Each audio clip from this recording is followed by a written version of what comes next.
Hey there, it's Courtney, and welcome to a special panel episode of The Jeweler's View.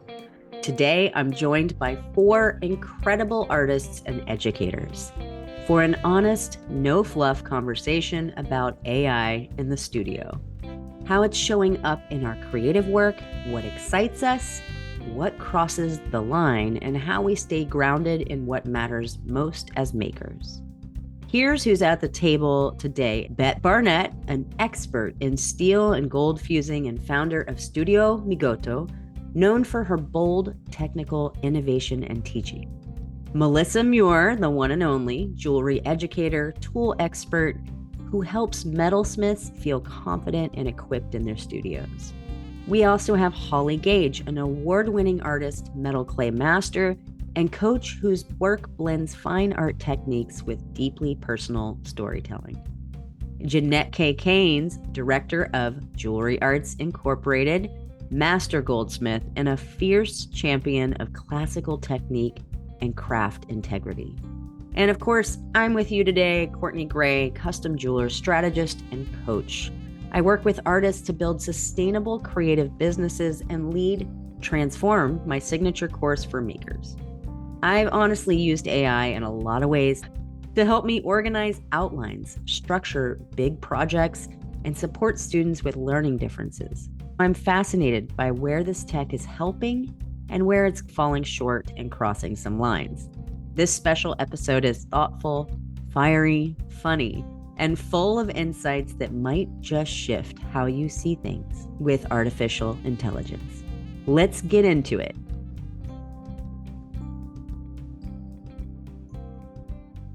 They're calling AI bigger than the internet. And I think that people are thinking that it is one thing and it's actually another. So there's a lot of controversy and confusion about how it can be used, how it is being used. And I think that's why we're here today to have this conversation. It's starting to creep into creative studios, art schools, galleries, and yes, our benches where we actually create and design. As artists, we're not just impacted, but we're uniquely positioned to shape how it shows up in our world. So we get to choose. This conversation is about jumping on the bandwagon or setting it on fire. It's about curiosity, boundaries, experimentation, and staying grounded in what we value as makers, what's important to us. Let's kick things off with a gut check, ladies. How did you feel when you first heard that AI was creeping in like this? What was your gut reaction? Yeah. I was frightened. I've seen the movies. Yeah. The Terminator. Hello. How? And there's actually a movie AI. I was curious, but it seemed so big and so confusing. And then I think because of the movies that we've seen and the publicity, the advanced publicity, it was scary. And I think it's still scary. For me, I shied away from it for a long time. And where I actually do use it is for when I write my articles. And that has been a godsend. So I'll write my article and I'll just say, clean it up, make it sound good, and then go from there. I'm just barely dipping my toes in right now. I still don't use it to the full extent. I remember hearing an artist bring the topic up, and I was like, what are you kidding? No way. This is why I create, is so I can express myself, not so something else can express itself for me, but I have found some uses. I'm dyslexic, so I use Grammarly. It wasn't named AI. It was just called a smart program, but that's exactly what it was. I was using it and I didn't even know I was using it. And that's the thing, is that it's been around. This has been around for a long time. So AI is not this new thing. It's actually been used just by corporations and larger companies behind the scenes for apps like Grammarly, for probably even spell check, you guys, right? Back in the day. So I really don't know the longevity of this, but it's just now become public. And that is what I think is terrifying. A lot of artists and people who aren't ready to step in and use this new thing. If you think about it, it's the same as when the internet came out, right? That was freaky, especially older generations, I think, who weren't born with an iPad in their hands. It's overwhelming and it can be scary. What is it storing? What kind of information is it sharing? publicly. Wait, are we the older generations now? Wait, I think we might be. Not you, some of us. I quit. I quit. I'm done. I'm out. I'm out of here. No, I have a lot of friends who are over 65 in their 70s, and I think it really can be intimidating to that age group, but it depends. It depends It on what can you're be. doing. I am in that age group, and I can remember, now I really show my age. I can remember the first computers. When I was right out of college, I was doing work on some supercomputers, which were as big as a room. Yeah. And so it is difficult for people to wrap their head around. It is an age thing, yeah, I have to admit. So I think just the idea, understanding first what an algorithm is, that's huge in some people's mind. How do you really understand something you can't touch and feel? I remember not understanding the difference between software and hardware. I couldn't grasp it. So I think AI is a lot the same. Search engines, AI, smartphones, AI. It's been integrated, but now they've called it something, Right. and it's growing and changing. There's Right. traditional AI, and then there's generative AI. And Ann Miller was speaking about this at the Jewelry Symposium. And traditional AI is some of those other things, but generative AI, it is not just taking existing information and compiling it. It's surmising things. It almost is thinking on its own in some way, but it's based on everybody's input. So that's good input, bad input, all input. And so you've got to be careful on how you use it. Holly, I actually had to look that up. I didn't understand the difference between traditional and generative AI. And I think once you do understand the difference in that, then you get really scared shitless because that's where I think the greatest fear is that AI is going to become sophisticated enough through the generative process that it becomes sentient, that it already has human capabilities. So I think that's the unknown that people are a little bit afraid of. I think the thing that scares me about the generative AI, basically it's doing a search of what is already out there. And if you're an artist, you're putting it out there to get exposure. I will tell you a hilarious story, and jumping ahead because I was going to bring it up later, but I recently did a demo at a blacksmith conference. And at the end of my demo, one of the other demonstrators brought a skull, a forged skull up to me and said, "Could you put a gold tooth on my skull?" Well, it had just come off the anvil. It was dirty. It was filled with oxidation. I said, "I don't think it'll work, but I'll give it a try." So I gave it a try. Worked. I've never had it work so easily. So I came home and it made me look like a genius, I got to tell you. So I came home and I started researching it, and I went on ChatGPT and I said, "Here's what happened. Can you tell me what's the basis?" "Oh yeah, oxidation really helps." And it just gave the metallurgical explanation for it. I thought, this is brilliant. This is earth-shattering. So I said, I can't just go out and say this. I have to find out who discovered this and who documented it. So I did all this research, and no matter how I framed the inquiry, you know who it pointed to? Me. No. Yes. It was frightening. Of course. And that's because I am the only one inputting data about Kumbu on steel. It has nowhere else to look. Now with ChatGPT, didn't it link to you? Because a lot of times it gives you the reference where it got it. It mentioned my name. It did. Oh, okay. Yeah. And that's because I've written articles on Kumbu on steel. I've done all this. So it was frightening. It was actually frightening because it shows you just how wrong it can be. On that note too, though, people are actually getting gigs from chat now. Like if people are researching or using ChatGPT to research something and your name comes up, it should lead to you. So people are using it as a marketing tool. A different perspective to take is eventually, once it is cleaner and more concise and correct, I still haven't found out. You got to fact check this. It's not perfect. It'll even tell you it's a robot. I'm not perfect, but and I still haven't found the answer. Interesting. Yeah. It's wrong so fucking much. It just takes things and gives a plausible answer. Ever since Courtney's always put it into ChatGPT, I'm like, all right, fine, we're doing this thing. I'm gonna do it. You know what I'm saying? And it does have really good uses for organization, like Melissa was saying, to be able to like put your thing in there and be like, can you make this shit sound a little better? Can you bullet point it? It's like what you always wanted Word to do, but it never did. But I have asked it lots of questions and it's just full of shit so much. And I just want to point that out very clearly that like it gives an answer, but that answer means nothing a lot of the time. Sometimes it's right, but you have to think about that too, right? Like people look to us as authority people. Why?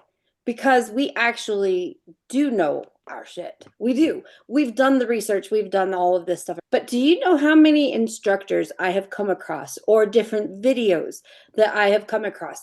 And somebody who can speak very eloquently, very assured of themselves, they're going to come across authoritative and they're passing off the worst stuff.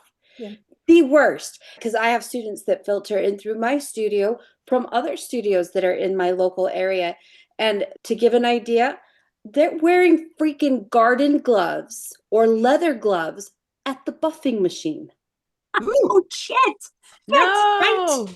Best Oh my way to gosh, lose a you finger. guys, when I heard that, I was like, don't you dare ever do that again. If you like your fingers in your hands, right? But that's the thing. And then everybody that comes out of that school is, but that's what she told me. The thing too, though, as knowledge evolves, I don't know how AI keeps up with it because it's still referencing stuff that's out of date.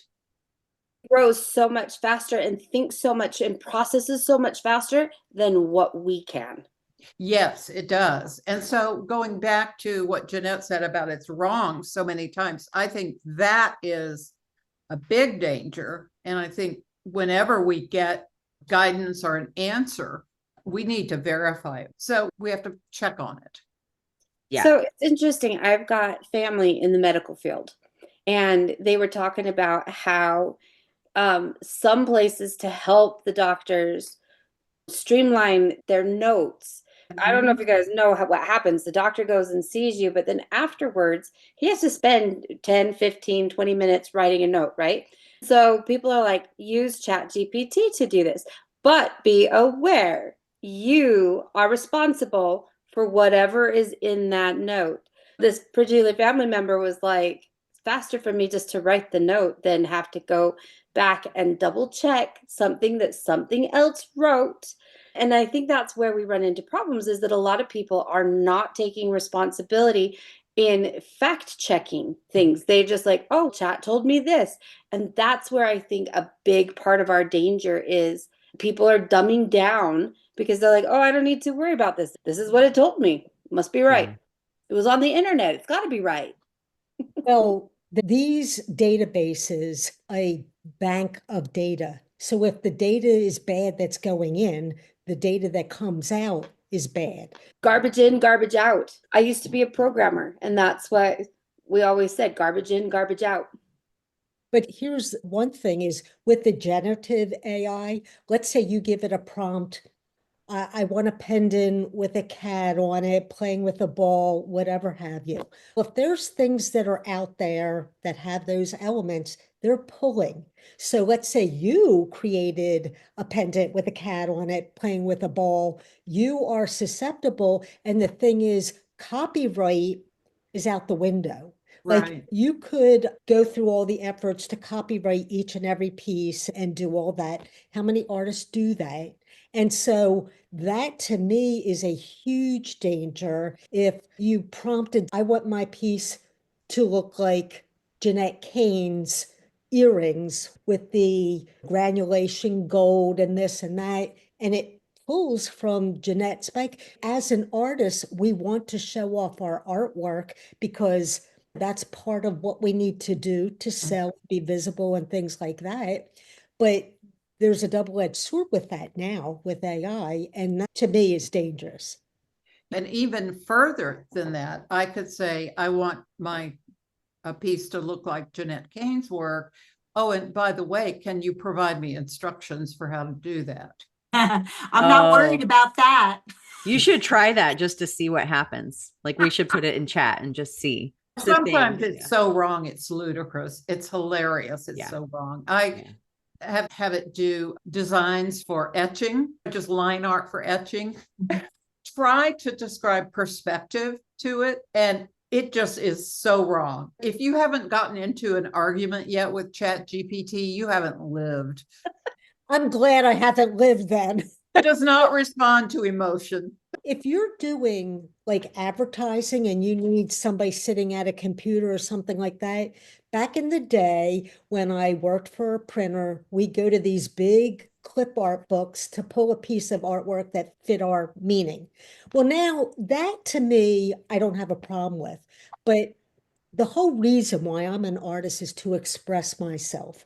So to have a being, not even a being, a thing, do that for me, it takes away from my end result. Like I am trying to say something and I don't want to say it through some sort of mechanical mechanism because it changes your expression. As an artist, we try different techniques, right?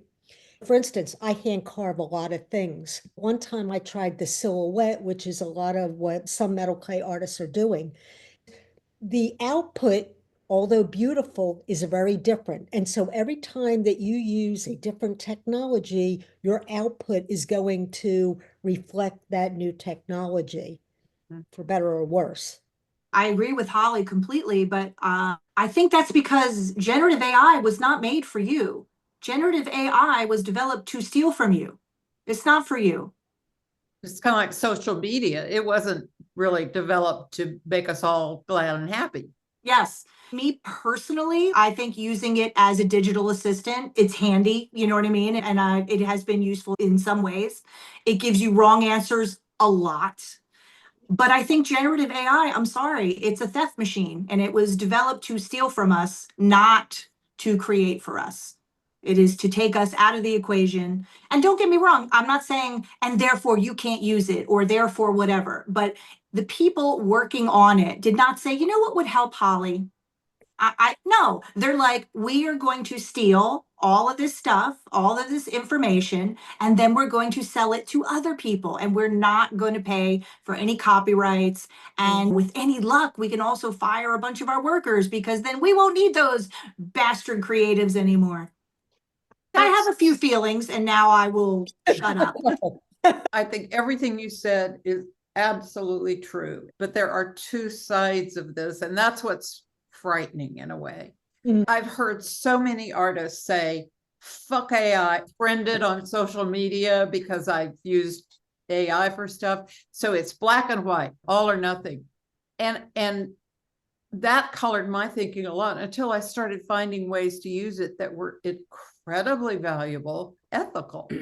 And one of the things that just absolutely blew me away recently is I've been using it for months and months to write descriptions for my work, which I edit heavily because I hate the language it comes up with. But I submitted a photograph of some work that I finished. And I said, please critique this. I gave it some parameters, and it came up with the most insightful things that I hadn't even thought of. And one of them, and it may be simple to all of you, but I had never thought of it, and that was to bevel the edges of all of my pieces. Something so simple. And then there were other very specific critiques. So what prompted that? What did you put in that they said? I put in there, I said, please provide a critique that would make this more saleable. I said also higher artistic quality. And it was really helpful. It was so detailed. It was a piece that had some piercings, some etching and some piercings. And it said, you could use more piercings on this because then it would really support I called it the alluvial cuff. And it said it would support this idea of it being alluvial. I mean, it was just really valuable stuff. So I plan to use it that way. But then I had to think about that. Is that ethical? Is that an ethical use of AI? But ethics, I think that's up to the person as well. So we do form our own ethics. But you're critiquing your own work. So Yeah. inherently to me, that's your own work. You're not, Right. do you know what I'm saying? So for me, the answer would be yes. Of course, the real answer is you have to decide for yourself, but it's your work. Right. But what panel of artists doing the same function, what would they come up with? I'd be curious. That'd be interesting. That would be an interesting thing to see.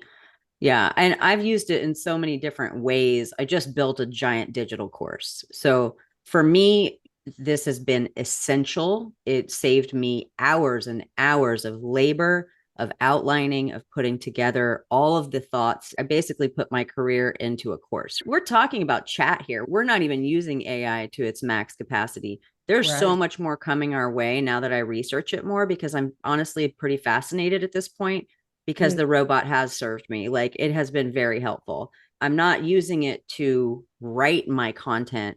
I'm using it to organize my thoughts. And I have a lot of things that I'm working on right now. So for me, as far as copy and organization of thought, it has been extremely useful. Another example I have is a good friend of mine who's a sculptor and a jeweler and an artist. She was struggling with her newsletter, her bio update, and some other things that were really holding her back from taking steps forward in her business.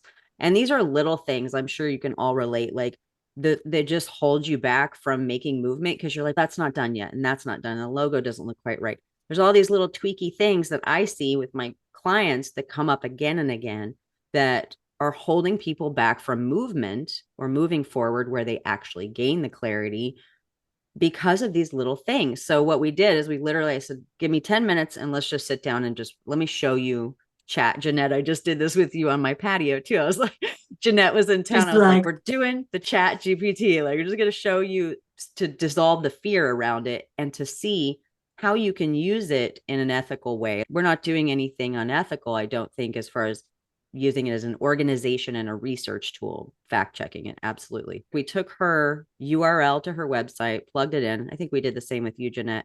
And we took her notes, which were handwritten, because a lot of artists that I work with are still in handwritten notes. And Melissa, with your Post-its all over your head that I'm, yeah, okay, there we go. You can literally take a picture of your notes, add it to chat, and it will decipher what your notes say and somehow read my chicken scratch, which is awesome. And it will compile and put it together. Double check it. I'm not saying hit go or hit send on anything. But what we did is we put her URL, her handwritten notes, and we asked it to write a newsletter for her. It was pretty interesting what came out. And like what you said, Bette, it brought out things and wording that she had not thought of yet. And she's been in business 35, 40 years.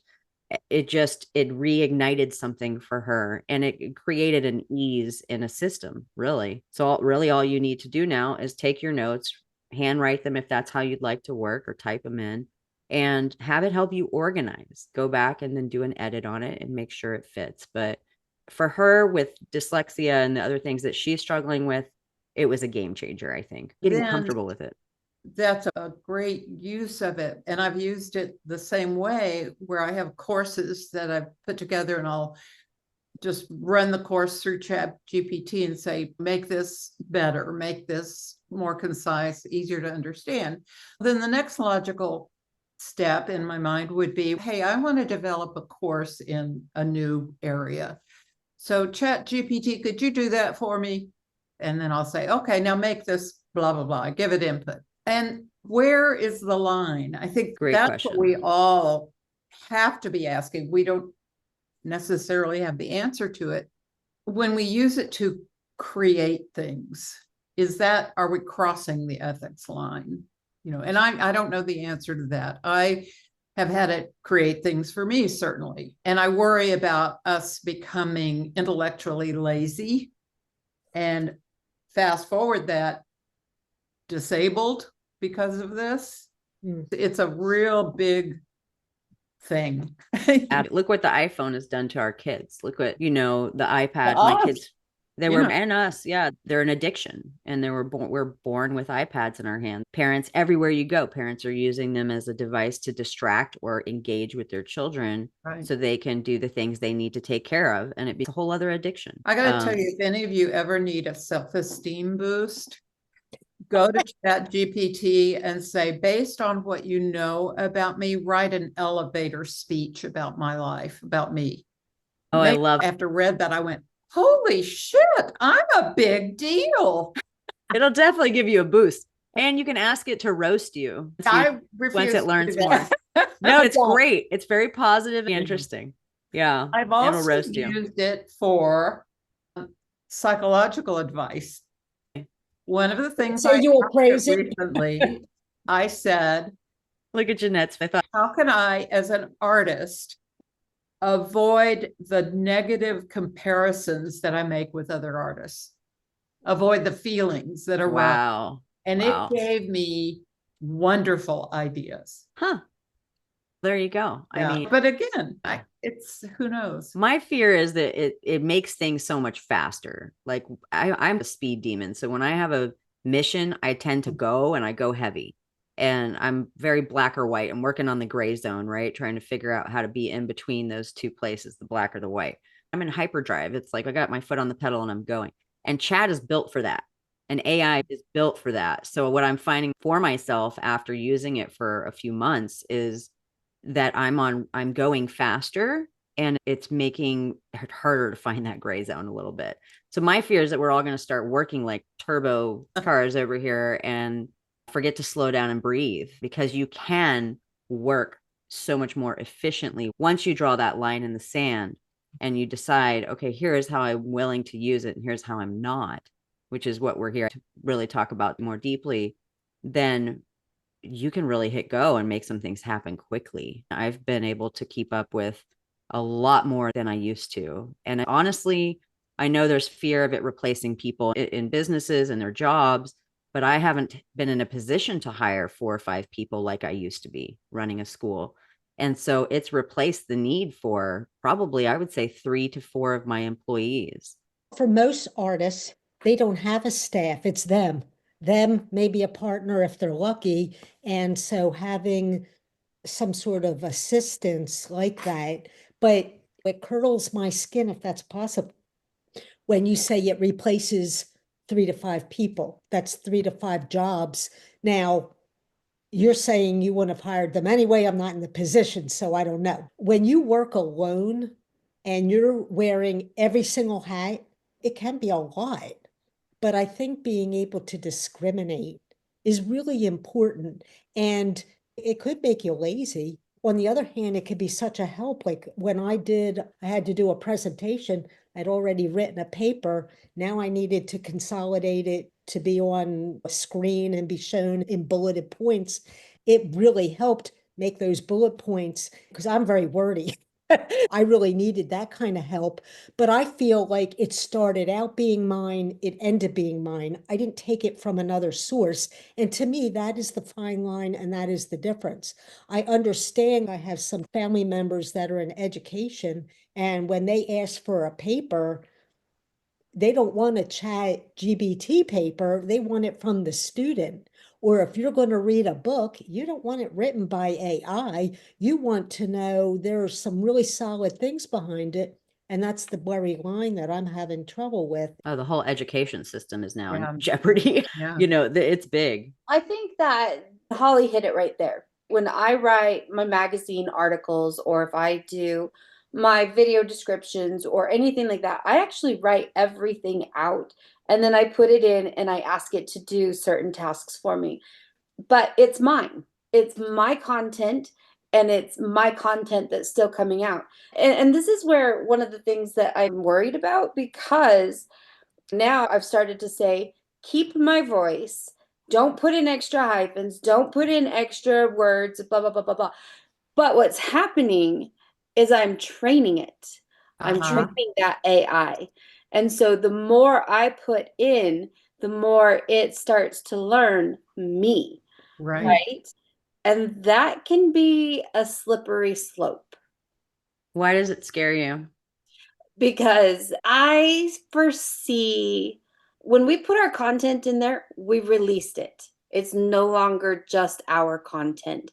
It has now been released into that brain, that system that now is a part of that big conglomerate that it gets to pull from. It takes a very deep dive very quickly.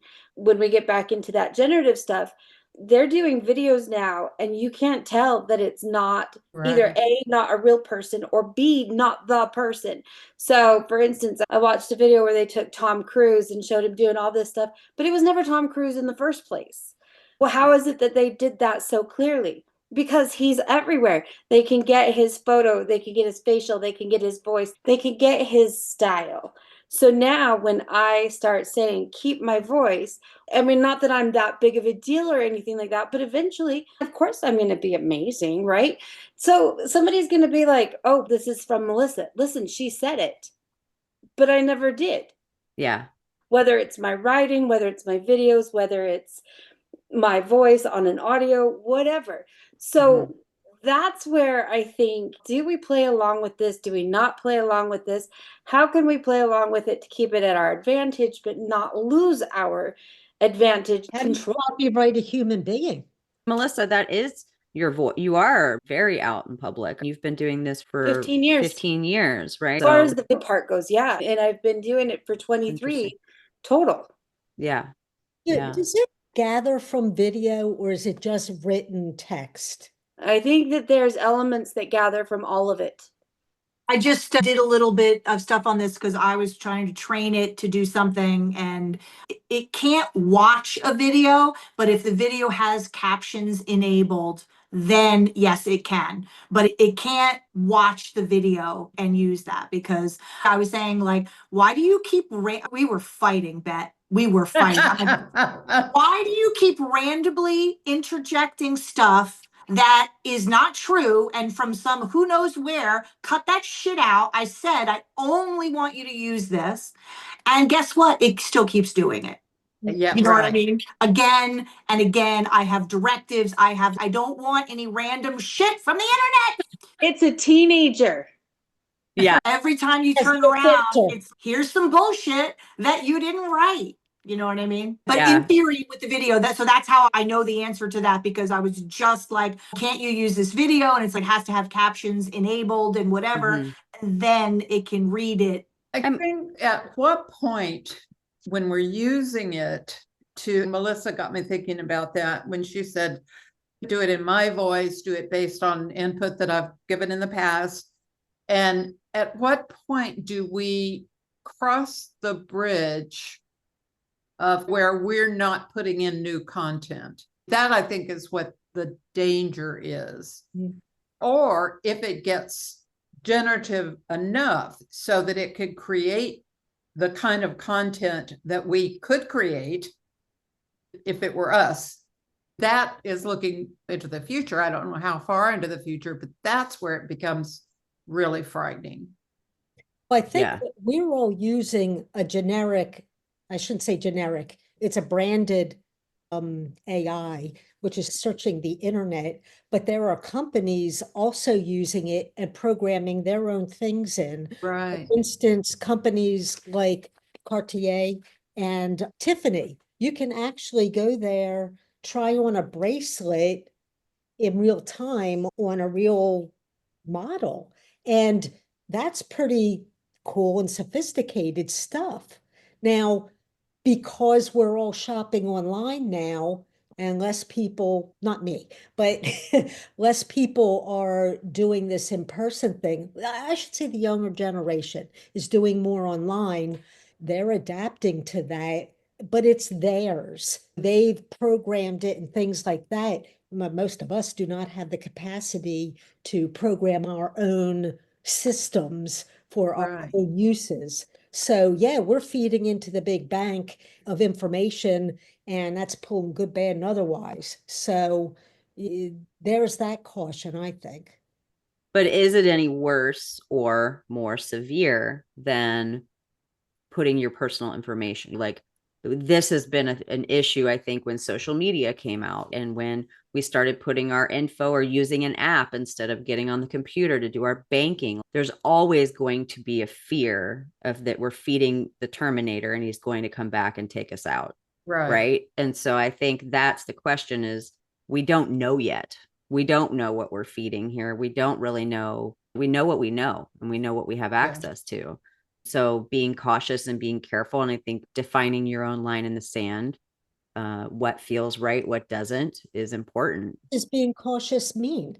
If we're, like Bette said, she's putting a whole bunch of content, she's feeding it the information. Is that good or bad? Do you know what I mean? It's helping us. Right. And it's also going to help somebody else some other day. So how do you decipher what's good and bad?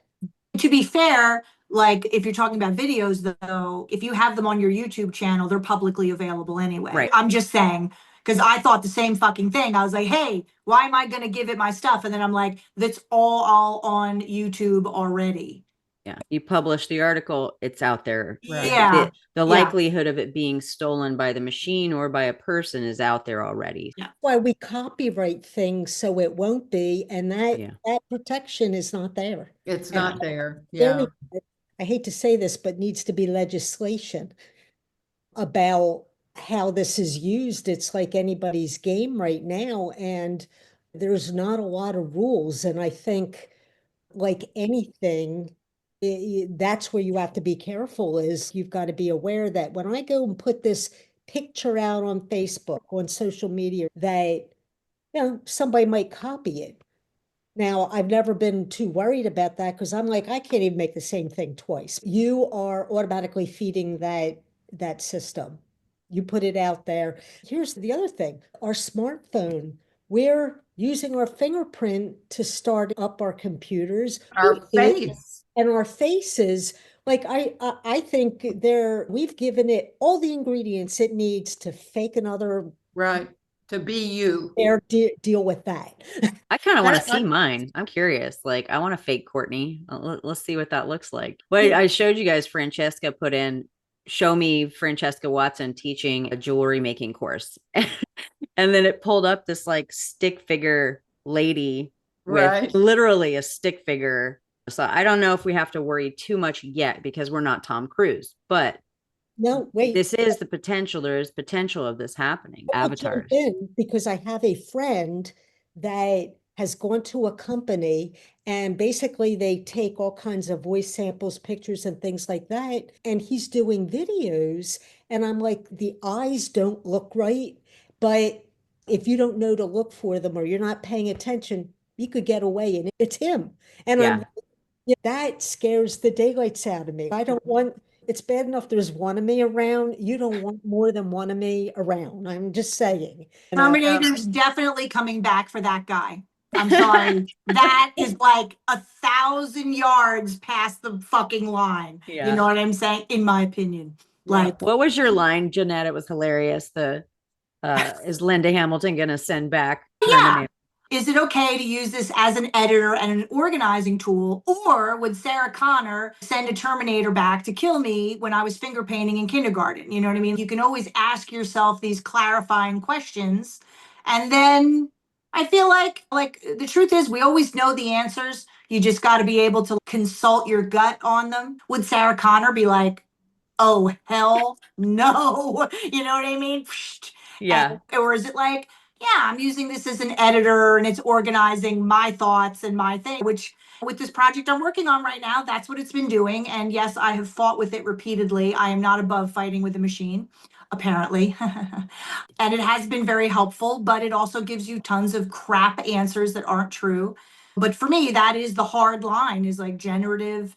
I guess if you just said, oh yeah, can you make a picture of me as a stick figure or whatever, that's a joke. That's all good. But I'm saying like people that are like, oh, I'm going to use that as a tool to create samples for clients, or to me, I'm sorry, that's a million miles. Nefarious figures out there using it very wrong. Yes. Like anything. Of course. Yeah. Yes. Because the fact is, we're flawed. It's not the tool, it's us. Yeah.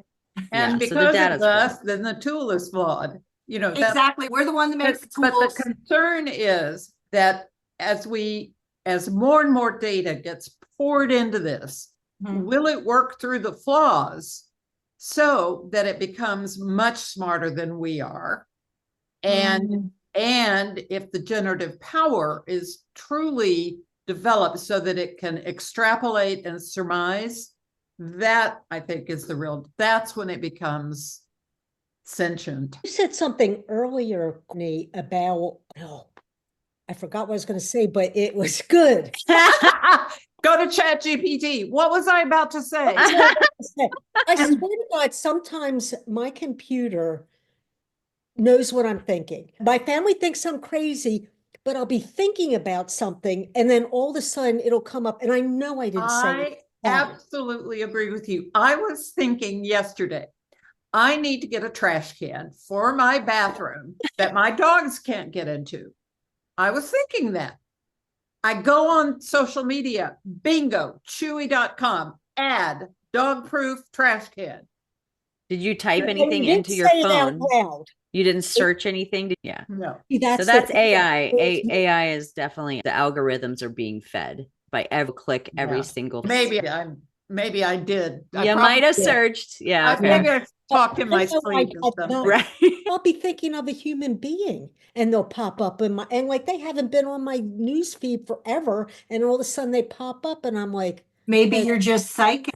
Or Or it's no, it's psychic. my parents, not it. What I want to know is, why do I get 500 brassiere ads every day? Need a new job, Because it Bette. knows our age group. And Are they you want thinking to about understand it. boobs a lot? I mean, Oh, Okay, but here's the thing too, you guys. I think it's an age group thing, So probably. with us thinking about something and having it appear, right? Was there something already put into our stuff that got us thinking about that? You've got two different things that are happening. So one, we already know we're all connected through the universe, right? Even before all of this, you would be thinking about somebody and all of a sudden they call. I was just thinking about you, blah, blah, blah. That's because we've got that energy connection already. Collective consciousness. Right. Yes. So we already have that into play. So has AI learned how to read that collective Oh, consciousness? now you're scared. Or is it something that was subliminally put somewhere that got us thinking about that already? Do you know what I mean? Because there's a ton of subliminal stuff that's I see another movie coming out. Melissa and I were just talking about this, how they put frequencies in movies to it was make called you cry. heart cell. What? Heart cell.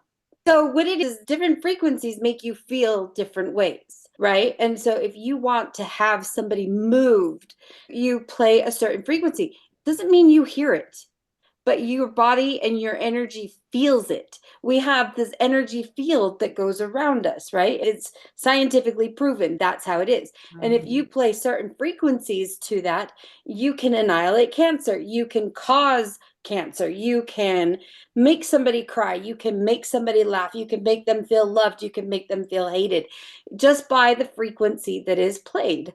And so what they'll do in different movies, in different conferences, they will play these frequencies.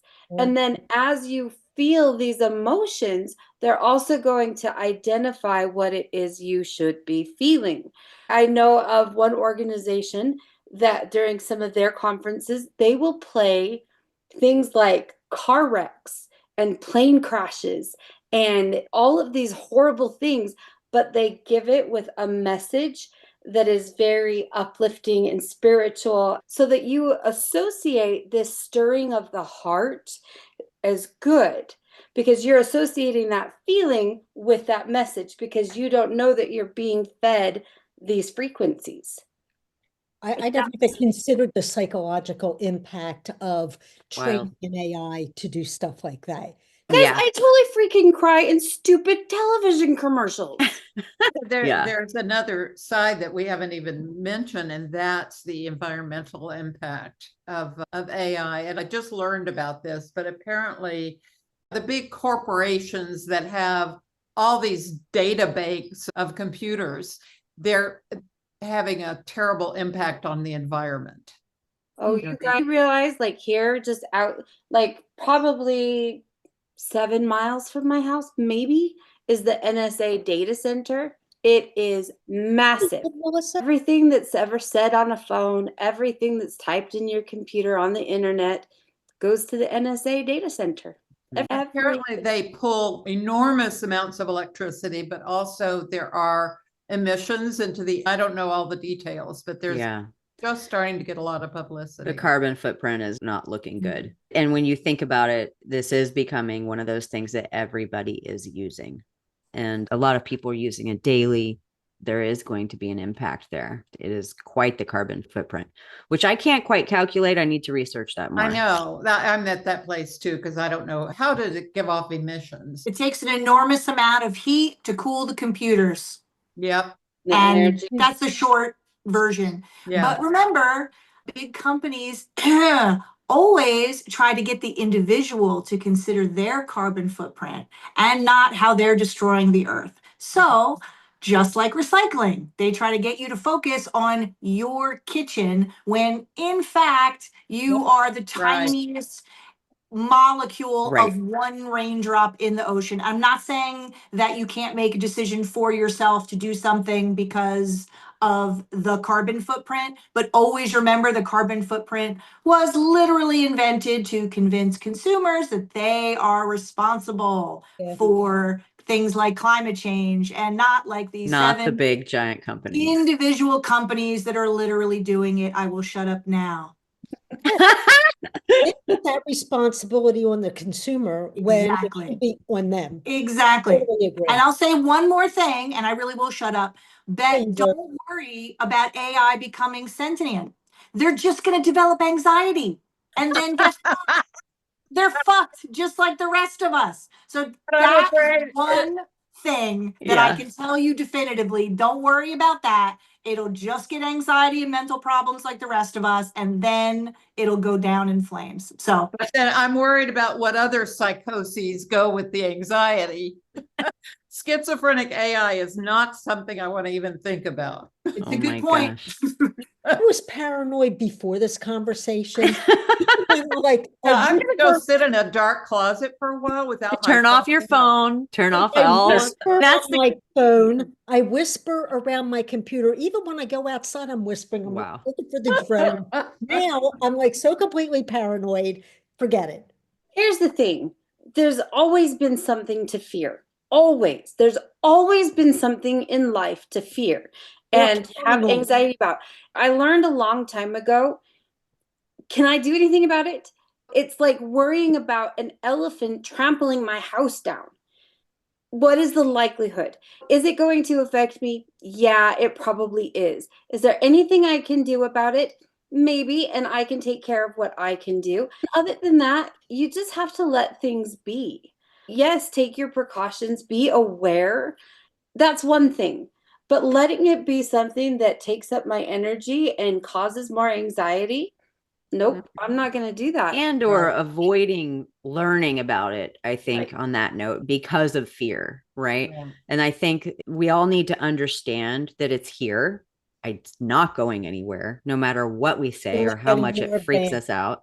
It's not going anywhere. And that's where I decided to open my line in the sand a little bit and say, let me learn what this is even about. And when I realized that it was a tool for me and not a takeaway or something that pulls from my bucket, it adds to my bucket. I'm still finding the ways to make that true.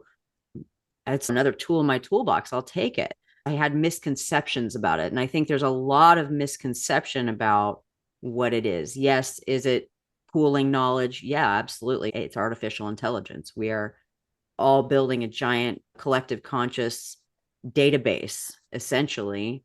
Is it going to take over and come into my home as a giant clone and tell my kids what to do? I don't think so. I just don't know if I'm that important. Right. I don't know if the machine is really looking at me. So it hasn't freaked me out in a way that it might others who think if I put info in there, shit's going to hit the fan or something's going to happen to me. I don't know if that's true or not. I'm also a very trusting person. So I tend to live that way and it doesn't worry me as much. So I think essentially, and let's close out here today, this has been an amazing, insightful conversation. we didn't even mention all of the other things that are out there as far as AI. That's a whole other conversation. I think as we learn more about it, maybe we come back together and share a little bit more about how we're really using it. That could be an essential tool for others to look into and decide where your line in the sand lives. It's great for soulless marketing work. Oh, I'm Jeanette doesn't have an opinion at all. I'm excited about the possibilities of it, though, as long as it's here to stay. And as you say, Melissa, we really don't have a lot of control over the big picture of it. Why not get in there and use it to the best of our advantage without being unethical to our own selves? Yeah. And I think true to yourself. Right. See, and that's the other thing too. Everything good can be used for bad. You get to decide how you're going to use it. It's true. Right. All right, last comments, ladies, before we jump off. I already said I'd shut up. Jeanette, we barely heard from you. Everybody go out there and ask it to write an elevator speech describing you. And feed it a little bit. Put it on your refrigerator and look at it every day. Yeah. That's what I like, is that it's positive. It's never been negative. Yes, turn it off if it's mean. Yeah, if I've had a bad day and I can put into chat, like, I'm wiped, I'm gonna go rest. You deserve the rest, Courtney. Enjoy your nap, and tomorrow we'll hit it hard. You're doing amazing work. Like, I couldn't pay anybody $20 an hour to tell me that. You know what I mean? So I'll take it. I'm sorry, I'll take it home. You can't drive it away no matter how hard you helicopter it. So, and I think at the end of the day, we're human. We're human, and we get to determine what we take in and what we don't, and how we use something. It's up to you. I vow to be responsible with my AI use. That's what I have to, that's who I is myself. All right, ladies, great conversation as always. Love you all. Thanks for listening to The Jeweler's View. If today's episode gave you something to think about, consider sending it to a friend or share it on social and tag me at Courtney Gray Arts. You'll find tools, coaching, resources, and the Transform course at CourtneyGrayArts.com. And if no one's told you this lately, remember, you're not behind. You're becoming exactly the kind of maker your business needs. And that kind of depth, it takes time. I'll be back next week, same time, same tough love. Onward and upward.